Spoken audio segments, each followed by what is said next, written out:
Amém? Salmo de número 42. Todos encontraram? Diz assim o texto: como o servo anseia pelas correntes das águas, assim suspira minha alma por ti, ó Deus. A minha alma tem sede de Deus, do Deus vivo. Quando entrarei e me apresentarei ante a face de Deus? As minhas lágrimas servem-me de alimento, de dia e de noite, enquanto me dizem constantemente: onde está o teu Deus? Lembro-me destas coisas, enquanto dentro em mim derramo a minha alma, de como eu ia com a multidão, gritando, ou melhor, guiando a procissão à casa de Deus, com gritos de alegria e louvor entre a multidão festiva. Por que estás abatido, ó minha alma? Por que te perturbas em mim? Espera em Deus, pois ainda o louvarei, meu Salvador e meu Deus. Ó meu Deus, dentro em mim a minha alma está abatida. Portanto, de ti me lembro desde a terra do Jordão e desde as alturas do Hermon, desde o monte Mizar. Um abismo chama outro abismo, ao ruído das tuas cataratas, todas as tuas ondas e vagalhões têm passado sobre mim. De dia o Senhor concede-me o amor, de noite a tua canção está comigo, uma oração ao Deus da minha vida. Digo a Deus, a minha rocha: por que te esqueceste de mim? Porque ando em pranto por causa da opressão do inimigo? Os meus ossos sofrem agonia mortal, quando os meus adversários me afrontam, dizendo-me o dia todo: onde está o teu Deus? Porque estás abatida, ó minha alma?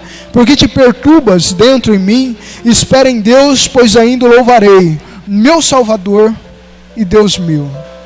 Senhor, em nome de Jesus, nós colocamos a nossa vida diante do Senhor agora para ser esquadrinhado pela sua palavra, pela sua vontade. Que o pensamento da nossa mente agora, acima de tudo, possa buscar a sua presença e buscar entender a sua vontade para cada um de nós nesse lugar. Deus, nos orienta dentro da sua palavra.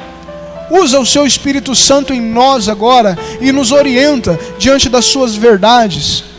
Quebra em nós todo tipo de conceito ou preconceito que nos distancia de ti, mas que possamos agora, através da sua palavra, ter esse encontro com a tua verdade e que essa verdade venha nos libertar.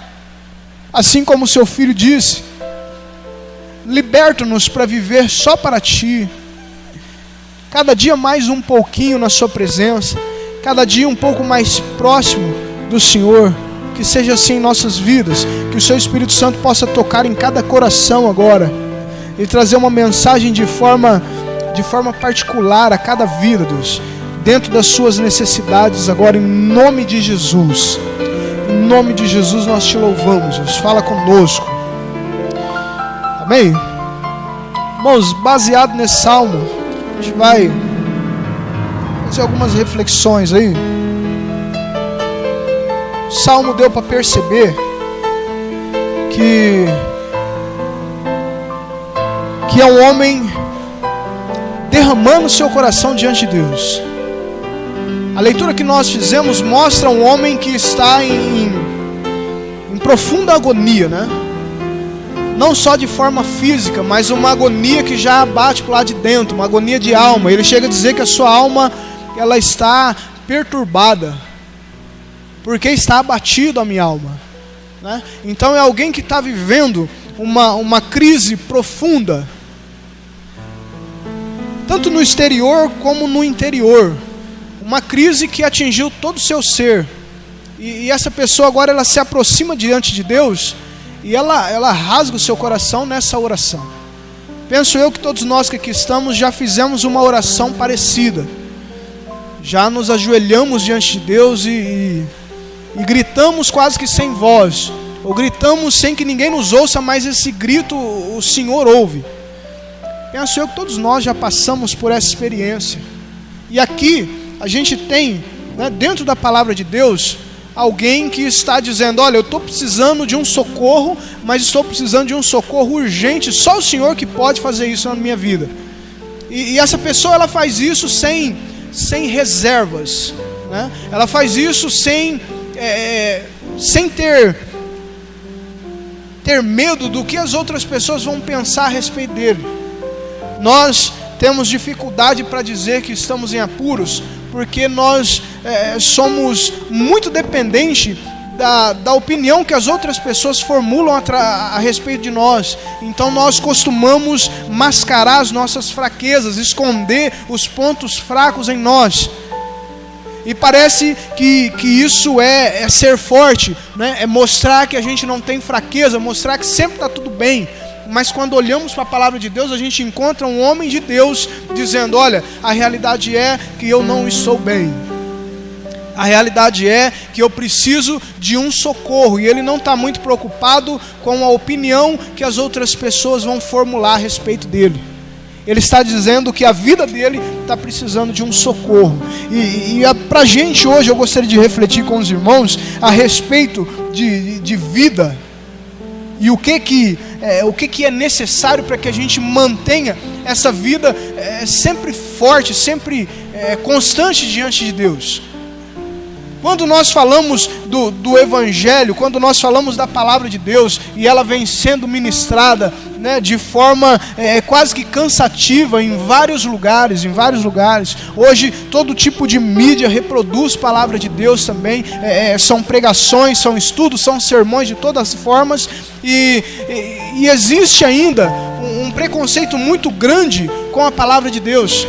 Existem ainda muitas pessoas que têm o coração endurecido para com a palavra de Deus, para com os ensinamentos que partem a respeito da palavra de Deus. E por isso, amado, nós vamos ver que muitas pessoas que andam com o Senhor, eles vivem mais que em uma gangorra espiritual. Uma hora eles estão bem, mas na outra hora eles estão lá embaixo e não sabem o que fazer. A palavra de Deus, então, ela vem para nos orientar, para colocar algumas convicções em nós, para que a gente possa manter essa vida que Deus colocou em nós sempre firme, sempre constante. Eu gosto da carta que Judas escreveu, e ele começa dizendo: olha, eu estou escrevendo para que a gente seja firme, para que a gente lute pela fé que um dia nos foi dada.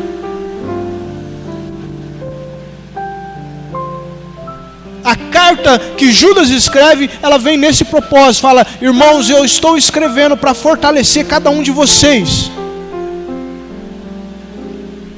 E o ênfase aí a gente precisa proteger essa fé que um dia foi dada aos santos. Porque essa fé que foi colocada no meu e no seu coração, ela nada mais é do que a vida de Deus em nós. É o que nos mantém vivo na presença de Deus. Uma pessoa que não tem essa fé viva e ativa no seu coração, a Bíblia vai dizer que ele ainda está morto. Mas aquele que consegue conservar de fé em fé, a Bíblia diz: olha, o justo vai viver do quê? O justo vai viver da fé. Então a qualidade de fé que nós professamos fala da qualidade de vida que nós vivemos na presença de Deus.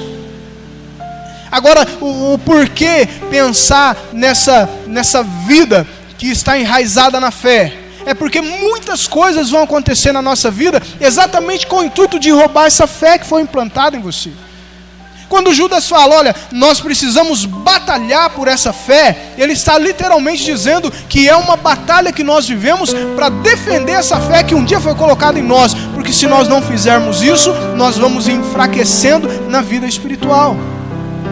Se nós não labutarmos por essa fé que o Senhor Jesus garantiu na cruz e que é vida em cada um de nós que estamos aqui, o tempo vai arrancar ela dos nossos corações.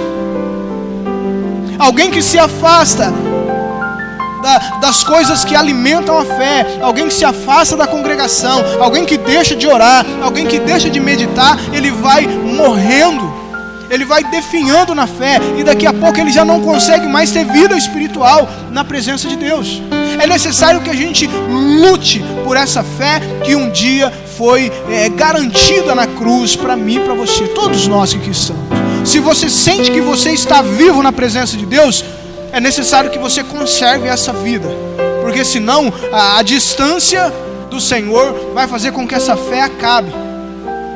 Os problemas que vão surgir na nossa vida, eles vêm e eles atacam de uma forma muito específica essa fé.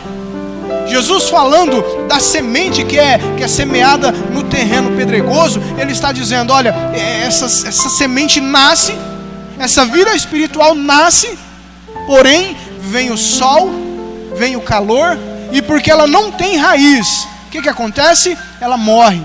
E depois, explicando, ele vai dizer: sabe o que é esse sol, o que é essa tormenta que vem? É as perseguições, é os problemas. Por quê? Por causa da palavra que foi implantada. Então, tudo aquilo que acontece nessa terra, que não colabora com a nossa fé, ela vem no intuito de acabar com essa fé em nós. Os problemas da vida, você vai encontrar muita gente dizendo: olha, eu não quero, parei de ir na igreja, parei de frequentar por causa dos problemas que vieram sobre mim, ou por causa de alguma coisa que eu vi e não gostei. Então é muito frequente. Isso, queridos, tem sido feito de forma estratégica pelo inimigo das nossas almas, exatamente como um machado nessa árvore chamada fé que habita no seu coração. Ela vem com o propósito, tudo isso que acontece vem com o propósito de acabar com essa fé que existe em nós, porque essa é a única ponte que a gente tem diante de Deus. Quando isso é desfeito em nós, nós estamos à mercê do agir do mal na nossa vida, na nossa família e em tudo que temos. O salmista aqui, ele vai nos ensinar que mesmo nas suas piores lutas, mesmo nas suas dificuldades, ele conseguia ter esse ponto de contato com Deus. Ele batalhou por essa fé que existia nele. E isso é responsabilidade de cada um de nós.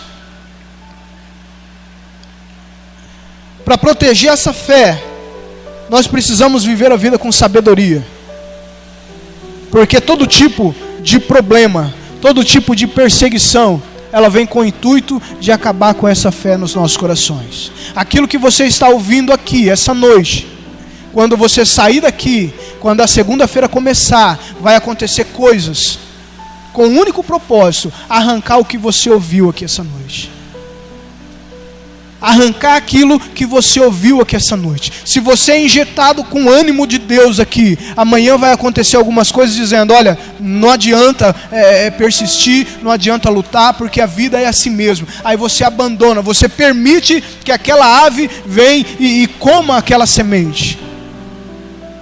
Preste atenção nisso. Talvez ainda hoje mesmo você vai ter convites para esquecer tudo aquilo que você está ouvindo agora. Tudo aquilo que vai produzir vida em você. É possível que ainda hoje o mal trame alguma coisa para arrancar isso do seu coração e dizer que isso é só bobagem de igreja, que é bobagem de pregador. Problemas e dificuldades têm o intuito de roubar a nossa fé. Bem? Agora, como que a gente vive o sofrimento, mas mesmo assim conservando essa fé e vivendo esses períodos na nossa vida com sabedoria? É possível passarmos pelo sofrimento com sabedoria? É fato que todos nós atravessamos os nossos sofrimentos, sim ou não? Tem muita coisa que produz sofrimento. E se a gente passar o microfone para cada um vai dizer a fonte do seu sofrimento. Porque é muito claro, né? É uma forma de viver a vida. É indispensável que a gente sofra aqui, sofra ali. Isso acontece mesmo. Não é só você que sofre. Diz para a pessoa que está do seu lado: fala, não é só você que está sofrendo não, filho. Fica tranquilo, segura as pontas aí, tá? De repente a sua luta, o seu sofrimento é por causa da dor. Aí o outro sofre por causa da família, o outro sofre por causa do filho, o outro sofre por causa do desemprego, o outro sofre por causa da esposa, e cada um vai ter aí a sua fonte que vem para entristecer a alma. O salmista tinha a sua? Tinha também. A gente encontra homens de Deus que sofrem também. Homens de Deus que eu falo é de uma forma bíblica. Irmãos, teve um profeta que ele ganha um apelido de o profeta chorão, porque ele andava chorando pela cidade, de coisas erradas que ele via e não conseguia consertar. E ele via que o juízo estava chegando, estava muito próximo. Então ele chega a escrever um livro que chama Lamentações. É um livro que está cheio de lamento. E essas lamentações vinham exatamente porque ele não podia fazer nada para mudar. Então a única coisa que sobrava era lamentar. Então ele andava chorando por causa de Jerusalém, ele andava chorando por causa dos moradores, ele andava chorando por causa de tudo. Porque ele sabia que o que estava para acontecer era triste. Então qual que é a fonte do seu sofrimento? Qual que é a fonte da sua preocupação que traz o seu sofrimento? Jeremias tinha o dele. O salmista tinha o dele.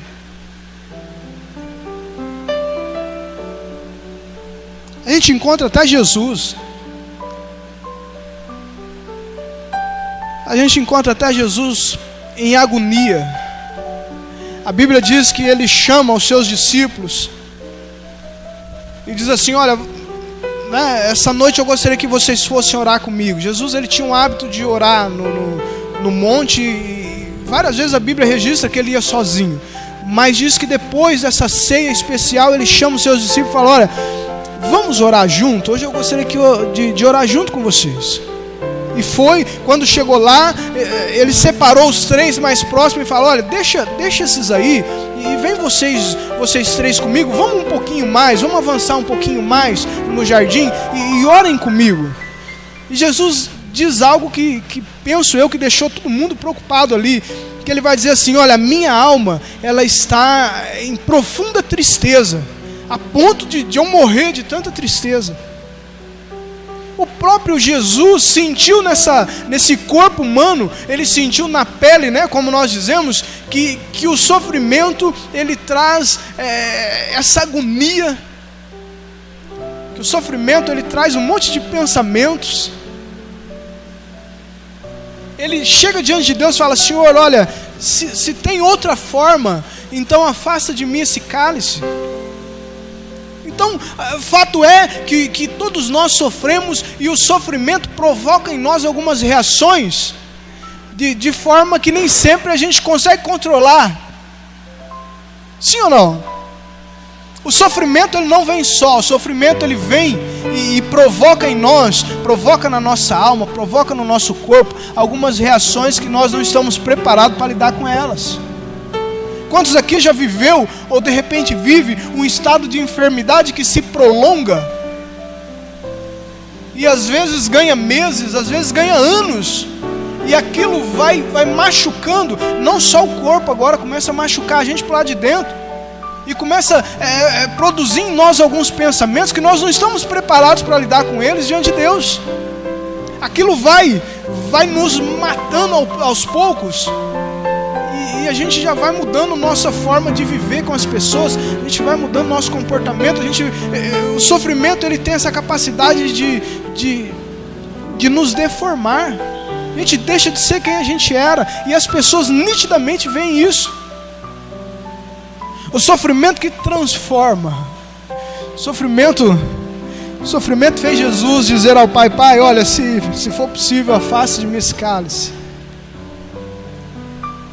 Alguns vão até dizer que quando Jesus olha para o céu e diz: Pai, por que me desamparaste? Alguns chegam a dizer que ali era o sofrimento humano falando, que o Pai sempre esteve ali, mas que o sofrimento humano fez com que ele olhasse para o céu e não conseguisse enxergar a Deus. Irmãos, o salmista vai dizer assim: por que estás abatida, ó minha alma? Por quê? É alguém que conhece a Deus, é alguém que serve a Deus, mas quando ele olha para o seu interior, ele vê alguns sentimentos que ele não consegue lidar com facilidades. Então ele olha para a sua alma e fala: olha, eu não consigo sorrir, eu não consigo viver, eu não consigo ser quem eu era por causa dessa alma perturbada dentro de mim, por causa desse sofrimento que veio dentro de mim. Parece que ele veio para morar. Eu já não consigo viver mais como eu vivia. Por que estás abatida? E a nossa mente, né, como parte da nossa alma, ela trabalha muito com a lógica, tá? A nossa mente, ela é assim. E olhando pela lógica, a gente começa a calcular a situação que nós nos encontramos, e a lógica nos faz sofrer. Porque tem alguns problemas, tem algumas coisas que acontecem, que se Deus não fizer, aquilo não vai acontecer nunca. Os irmãos concordam com isso? Bem? Tem situações que nós somos totalmente impotentes, não podemos fazer absolutamente nada por aquilo. Quantos já passaram por problemas assim? E a nossa cabeça, ela vai tentar produzir uma lógica para sair daquele problema. Mas quando, pela lógica, o problema não se resolve, aí que a gente entra em curto, mais ainda. Porque às vezes, pela lógica, né, você está lá com uma enfermidade onde a medicina vai dizer, olha, 90% vão a óbito. Aí você fala, pela lógica eu estou perdido. Ou então você está vivendo um quadro financeiro na sua vida, e eu quero dar esses dois ênfases, porque a maioria de nós ou está em um ou está em outro, né? Uma boa parte dos nossos sofrimentos está envolvido com isso aí. Aí você olha para aquilo, fala, meu Deus, né? Estou desempregado e estou diante de algumas coisas que eu não vou conseguir lidar com isso. Eu tenho que honrar algumas coisas e não tenho de onde tirar. Simplesmente isso. E de repente você que é pai de família, você que é mãe de família, você olha para aquilo e fala, meu Deus, tem um monte de coisas que dependem de mim e eu não consigo fazer absolutamente nada. Ou seja, pela lógica você fala, o que eu ganho no mês não dá. Ou pela lógica você fala, eu não tenho nem o que ganhar no mês. E o que fazer agora? É quando a nossa forma de pensar, essa lógica humana, começa a lutar contra a fé que nós temos dentro de nós. E a gente, nessa visão humana, a gente fala, olha, não tem o que fazer aqui. Ah, mas e se eu fizer assim, eu fizer assado? Aí você fala, não, mas mesmo assim não vai resolver. Não tem o que fazer. Ou é alguém que de repente tem um filho envolvido em drogas e fala, olha, a maioria vai começar a roubar, a maioria vai começar, se for menina, vai começar a se prostituir, e a lógica vai dizendo que é tudo assim, isso acontece na vida de todos. Aí a pessoa olha para aquilo e entra em desespero, porque ela sabe que ela não pode fazer nada, que se Deus não fizer, aquilo não vai se resolver. É quando a lógica é a nossa inimiga, né? A gente olha para o nosso quadro e fala, olha, não dá. Ou é um milagre, ou não é nada. Ou a gente não tem nada. E aí, a gente sente toda essa adrenalina vivida aqui na mente, faz com que o nosso corpo agora já não tem mais disposição para nada. A gente perde as forças de lutar. Quantos aqui já vivenciaram isso?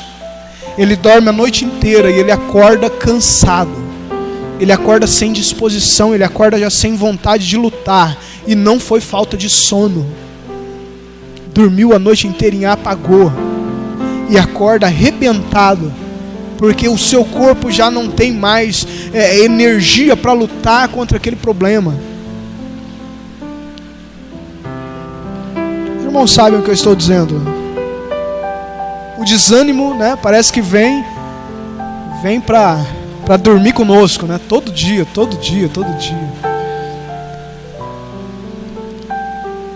Geralmente a gente fala em dormir, mas quem está nesses problemas, eles não dormem, né? Eles apagam. Porque o sono, ele alimenta o corpo. Agora, esse tipo de sono, ele não resolve de nada. E a nossa vida agora já é diferente diante das pessoas. A gente optamos com facilidade por um isolamento social, porque a gente entende que todo mundo não pode fazer nada, e muitas vezes é assim mesmo. Então a gente se isola, a gente se retrai, a a gente se fecha no nosso mundinho, né? E aí é como que esse sofrimento vai ganhando lugar a cada vez mais na nossa vida, e ele vai tomando a nossa vida como um rei que toma um território, e ele vai tomando conta de tudo. A gente já não sabe mais o que é sorrir, a gente já não sabe mais o que é planejar, porque o sofrimento se instaurou na nossa vida, agora acabou. Agora, como é que a gente lidar com isso, queridos? Como é que a gente vive isso? Será que como filhos de Deus nós temos como sobressair? E falar que é filho de Deus aqui é até às vezes complicado, porque a nossa própria cabeça ou a nossa própria espiritualidade, ela começa a entender que Deus está distante de nós. E essa é outra característica do sofrimento. É colocar na nossa mente que esse Deus, ele está ausente. Quando eu disse no início que é necessário que a gente tenha convicções muito estabelecidas a respeito de Deus dentro de nós, é porque essa é a única forma da gente sair de um processo como esse. Porque o sofrimento vai dizer, olha, o seu Deus, ele está ausente. Quantos já pensaram nisso? Ninguém que pensa. Porque o sofrimento, ele traz esse pensamento. O próprio salmista, ele vivencia isso. Ele diz, Senhor, olha, assim como a corça anseia pelas águas, a minha alma tem sede do Senhor. E ele vai dizer no versículo 2 ainda, a minha alma tem sede de Deus, o Deus vivo. Quando entrarei e me apresentarei ante a face de Deus? A situação que ele estava vivendo consegue colocar no seu coração que ele não está diante de Deus, ou que Deus não está diante dele. Irmãos, conseguem entender isso?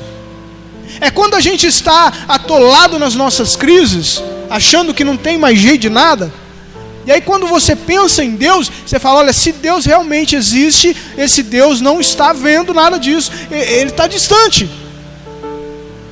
O sofrimento coloca em nós a ideia de um Deus que não está operando, de um Deus que está distante, porque se Deus se preocupasse comigo, Ele ia entrar, ia resolver, ia tirar a minha dor, ia olhar para o meu problema, ia resolver tudo. Não ia deixar eu sofrer do jeito que eu estou sofrendo. Mas isso não é... esses pensamentos não procedem de Deus. A gente precisa entender que nós estamos oprimidos, né, pelo sofrimento, e o sofrimento vai produzindo isso em nós. O salmista teve que lidar com isso. Ele também tem essa impressão de um Deus que está contra ele. É quando a gente consegue olhar para algumas coisas na nossa vida e falar, olha, vamos ver por que nós estamos sofrendo, e de repente você começa a olhar para a vida e dizer, olha, Deus está me fazendo pagar alguma coisa que eu fiz, não pode ser outra. A ideia de um Deus ausente, mas também a ideia de um Deus que está nos cobrando de algo que fizemos. É por isso que eu estou dizendo que o sofrimento, ele vem para nos deformar. Ele vai dizer no versículo 7, o abismo chama outro abismo, e ao ruído das suas cataratas, todas as suas ondas e vagalhões tem passado sobre mim. A ideia aqui é de uma cachoeira caindo sobre ele. E ele diz, essa cachoeira nada mais é do que a cachoeira de Deus que está sobre mim. Então o motivo da minha aflição é esse inundar de Deus sobre a minha vida, e eu não sei o que fazer. A ideia de um Deus ausente, a ideia de um Deus que está lutando contra, e isso vai produzir dentro de nós essa batalha entre a fé e a lógica. Porque por um lado nós aprendemos que Deus é bom, que Deus é isso, que Deus é aquilo, mas quando olhamos para a nossa vida, o que nós encontramos é a ideia de um caos generalizado que não combina com aquilo que nós aprendemos com Deus. E muitas pessoas abandonam Deus exatamente por isso, porque eles olham e falam, olha, isso é uma contradição, né? o pregador, o pastor ou o líder lá disse que Deus é bom e que Deus vai suprir as minhas necessidades. E aí de repente ele olha para a vida dele e está faltando isso, está faltando aquilo, está faltando aquilo outro. Ele fala, olha, das duas uma, ou Deus não existe, ou eu estou errado, ou Deus não gosta de mim, ou Deus não se preocupa comigo. E ele vai enumerando um monte de coisas, dizendo, olha, isso não está certo, alguma coisa está errada. E aí ele está em um banco de igreja como esse, ouvindo e dizendo, cadê esse amor de Deus que não encontra o meu lar? Cadê esse amor de Deus que não encontra a minha vida? É um paradoxo da fé que todos nós enfrentamos. Se Deus é Deus, se Deus pode fazer num estalar de dedo, por que que Ele não faz? Isso eu acho que alguém já pensou. Sim ou não? Se Deus é Deus, Ele pode fazer tudo, por que que Ele não impediu? Por que que Ele deixa isso acontecer? Por quê? É os porquês que a gente vai mastigando aí com os dentes do nosso cérebro, né? Mas, querido, a gente precisa entender que tudo isso, toda essa alma perturbada, isso é consequência de sofrimento que todos nós passamos. Eu pedi para você alertar essa pessoa que está do seu lado aí, que está sofrendo, e dizer, olha, não é só você que sofre, porque todos nós temos as nossas lutas, e em maior ou menor quantidade, essas lutas elas vão gerando esse sofrimento que vai tentando acabar com a nossa espiritualidade, com a nossa fé. Alguns mais, outros menos, mas todos nós estamos vivenciando alguma coisa dessa. E quando a gente luta sem saber com as armas certas que temos que lutar, muitos de nós vamos perdendo, muitos de nós vamos sendo abatidos e ficando pelo caminho. Mas se a gente olhar para esse salmo, amados, a gente vai ter algumas orientações valiosas aqui. Primeiro, a gente jamais deve se entregar ao sofrimento sem lutar. Você está sofrendo? Se sim, o desafio diante de você é, lute contra isso. Você não pode levantar uma bandeira branca para o sofrimento e dizer, eu me rendo. Você não pode permitir que ele acabe com a sua vida por completo. É necessário que você lute. A Bíblia fala de uma batalha que o povo de Israel já estava dado como perdida, mas sem lutar. A Bíblia fala que um homem enorme, com mais de 3 metros, ia lá e desafiava o povo de Deus. E não tinha um varão ali, não tinha um soldado, não tinha um guerreiro capaz de enfrentar aquele homem. Então, eles desistiram da batalha, eles saem como perdedores na batalha, sem lutar. E é isso que tem acontecido com muitos de nós. Nós não lutamos, nós deixamos que o mal entre no nosso lar, nós deixamos que o mal entre na nossa vida, entre em cada parte do nosso ser e nos destrua sem lutar. Sem lutar. Está sofrendo, está diante de uma batalha, lute, lute, lute. Fala para essa pessoa que está do seu lado, fala, lute, querido. Você pode vencer em nome de Jesus. Olha que dinâmica abençoada desse salmo. Ele diz que ele começa a lembrar de Deus. Mesmo no meio da dificuldade, o pensamento dele começa a se voltar para as coisas de Deus. Ele vai falar no versículo 3, ele vai dizer assim: as minhas lágrimas servem de alimento de dia e de noite, enquanto me dizem constantemente. Versículo 4: lembro-me dessas coisas, enquanto dentro em mim derrama minha alma, de como eu ia com a multidão, guiando a procissão à casa de Deus, com gritos de alegria e louvor entre a multidão festiva. Sabe quem era esse salmista? Era alguém que conduziu o povo à adoração a Deus. Quando ele está nesse momento de crise, ele já não está mais vivenciando isso, mas o que faz com que ele arrume forças para lutar é exatamente trazer a sua memória, permitir que Deus use a sua memória para resgatar esses momentos vividos com Deus. Aquilo que ele aprendeu com Deus, ele fala, olha, eu estou lembrando, eu estou pensando de como era tão bom entrar na presença de Deus, conduzir as pessoas à adoração de quem eu era na presença de Deus. Isso não é algo que só ele faz. Depois você vai encontrar Ezequias, quando recebe uma mensagem do profeta dizendo, olha, você vai morrer, arruma a tua casa que você vai morrer. Diz que quando o profeta sai, ele vira para a parede e começa a orar, Senhor, lembra de quando a gente andávamos juntos, lembra de como é a minha vida na sua presença, como eu ando diante de ti. Ele começa a trazer à memória aquilo que o próprio Jeremias vai dizer, eu quero trazer à memória aquilo que me dá esperança. Ele não permite que o diabo use a vida dele para dizer que ele é um derrotado mesmo, e que vai ser assim, e que não adianta lutar. Não, ele deixa que o Espírito Santo ministre na mente dele, fala, olha, você sabe quem você é? Você é um adorador do Senhor. Você sabe quem você é? Você é alguém que vive com Deus, batalhas com Deus. É isso que você é na presença de Deus.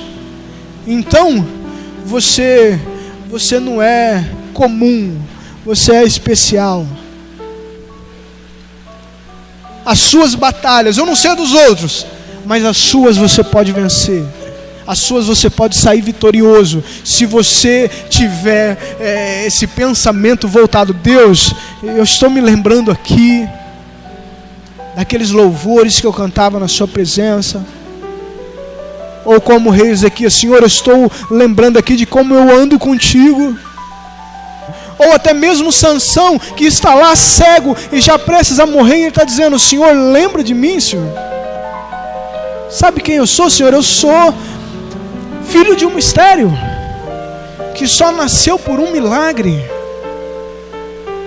A mente dele começa a pensar nas coisas de Deus, trazendo à memória aquilo que dá esperança, e isso coloca o salmista de pé.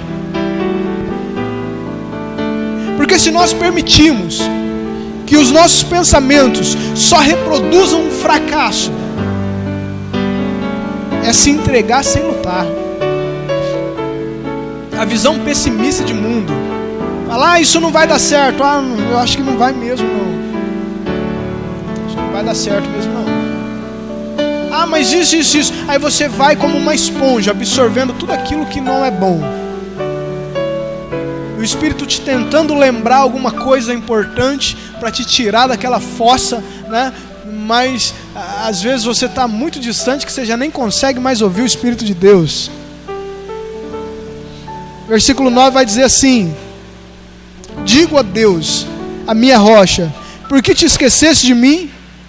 Por que ando em pranto? Por causa da opressão dos inimigos? Versículo 8: de dia o Senhor concede o seu amor, de noite a canção está comigo, uma oração ao Deus da minha vida.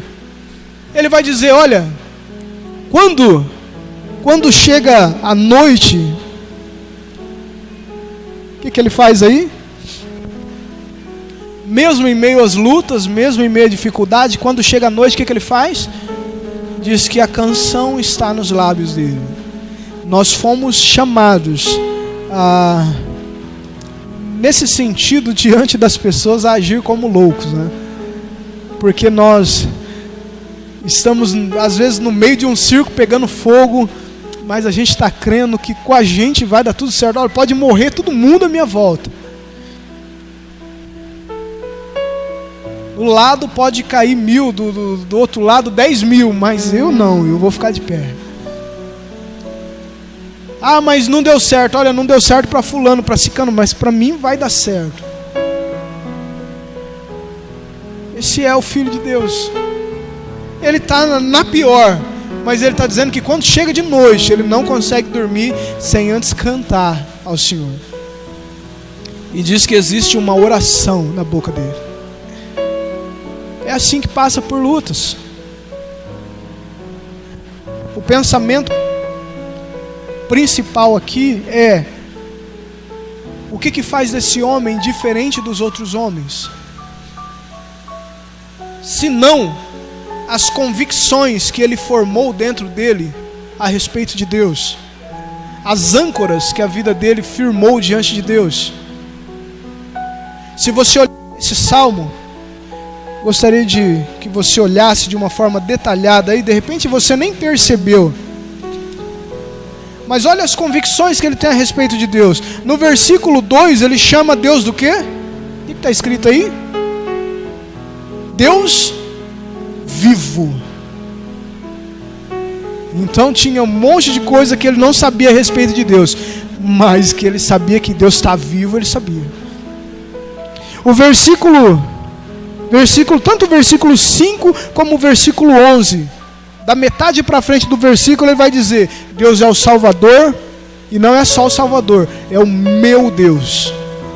Olha as convicções que esse homem tem a respeito de Deus. Ainda no versículo 9, ele diz que Deus é o quê? A minha rocha. O que faz desse homem diferente dos outros nos momentos difíceis? É porque ele tem convicções a respeito de Deus, coisas que ele aprendeu com Deus, que faz parte dele agora. Então Deus não é um Deus distante, Ele é o meu Deus. Quando o problema vem dizer, olha, que Deus está fazendo qualquer outra coisa, mas Deus está distante de você, aí ele diz, não, Deus é o meu Deus. Ah, esse Deus não existe. Olha, Ele não só existe, como Ele está vivo, Ele é o Deus vivo. Ah, mas esse Deus funciona uma hora sim, uma hora não. Ele diz, não, esse Deus não. Esse Deus, Ele é uma rocha inabalável. Mas esse Deus não tem poder para te salvar. Não, esse Deus, Ele é o Salvador. Então não há coisa, não há situação que possa se encontrar uma vida que Ele não consiga dar retorno, que Ele não consiga, não há cativeiro que se enfie uma vida que Ele não possa libertar. É isso que Ele quer dizer quando Ele diz, Ele é o Salvador. Então a vida chegou no fim do poço, ou melhor, para olhar para o fim do poço, Ele tem que olhar para cima. Mas ainda assim esse Deus, Ele pode, porque Ele é o Salvador. Tem muitas coisas que nós não sabemos a respeito de Deus, mas tem coisas que tem que estar muito bem gravadas na nossa mente, porque nos momentos piores da vida, é exatamente isso que vai nos tirar do buraco onde o sofrimento nos colocou. É Jó que perdeu a família, perdeu a saúde, perdeu tudo que tinha, menos uma coisa. O que ele não perdeu? A confiança em um Redentor que vai se levantar. Ele diz, olha, eu não sei de muita coisa, mas uma coisa eu sei, que o meu Redentor vive e que por fim Ele vai se levantar ao meu favor. São convicções que devem ser preservadas em nossas vidas, e quando chegar todo tipo de sofrimento, todo tipo de perseguição, isso não pode ser afetado. A gente precisa entender que esse medo, esse desespero, todas essas coisas que nós sentimos na hora da luta, na hora da prova, esse tremor, né? Diante do mal, diante do desafio, isso não pode macular a nossa fé, isso não pode chegar no profundo do nosso ser para dizer que o nosso Deus não presta, que o nosso Deus não é mais nada, que o nosso Deus isso e aquilo. Essa parte que nós cremos em Deus, essas convicções, precisa ser preservado com unhas e dentes, em nome de Jesus. O que vai fazer com que a gente saia vencedor em todos os buracos que a gente entrar, em todos os sofrimentos que a vida nos proporcionar, é saber que Deus vive, é saber que Ele é o nosso Deus, é saber que Ele é o nosso Salvador e que Ele é uma rocha inabalável. Amém? Receba essa palavra como vinda de Deus para a sua vida. Feche seus olhos agora. Nós vamos orar.